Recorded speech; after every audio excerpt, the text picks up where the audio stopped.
last one okay 1 2 3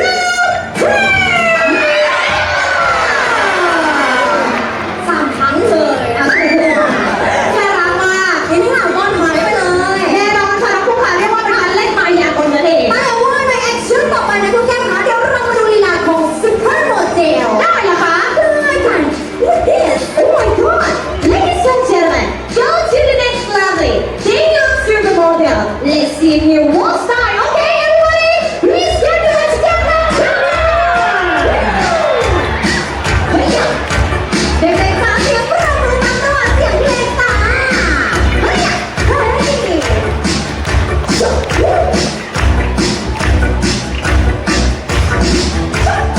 โอ้โหวันนี้ใครเปิดไฟแรงขนาดนี้คะเนี่ยคุณแม่คะค่ะซึ่งบ้านสร้างของเรานี้นะจ๊ะไม่ใช่เดินแบบได้อย่างเดียวพูดไทยด้วยคุณพูดเป็นเล่นพูดเล่นจริงๆอ้าวพูดจริงค่ะคุณขามาแล้ว Ladies and gentlemen ทีละหน่อย Please clap your hands Thank you so much Thank you for your support everyone Okay thank you thank you เอาล่ะค่ะน้องผู้ขาแอคชั่นต่อไปไม่ธรรมดาแน่นอนนะพี่เดน่าดูวงมาอย่างนี้เราจะให้น้องโลมาของเราแสดงคุณลักษณ์คุณประเดช Ladies and gentlemen look at that they will show you how to play with speaking and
I'm so sorry, Sarah. Hello, Sarah. Say goodbye.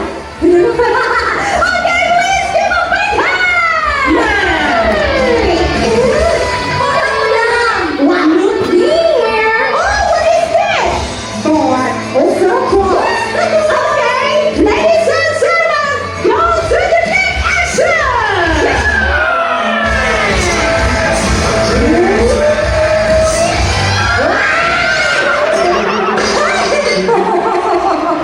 Hello, Sarah. Are you okay?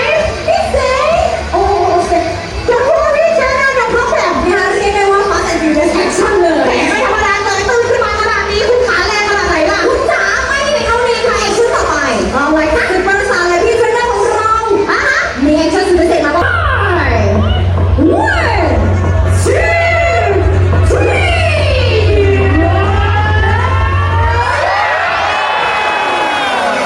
Wow, it's not what that's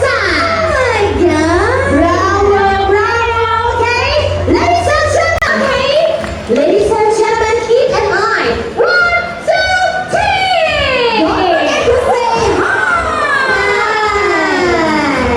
เป็นไงบ้างคะน้องๆจ๋านี่ดูน้องมาแบบใกล้ชิดเลยถูกต้องค่ะเรียกได้ว่าในประเทศไทยนะมีที่นี่ที่เดียวนะจอการ์ตูนของพิมพ์เดชถูกต้องค่ะที่ต้องได้มารับชมและก็เรียนรู้กันนั่นเองนะคะช่วงนี้น้องจ๋าให้น้องมากลับมาก่อนได้ไหมได้เลยค่ะเอาจบเลยเหรอคะเรื่องทำ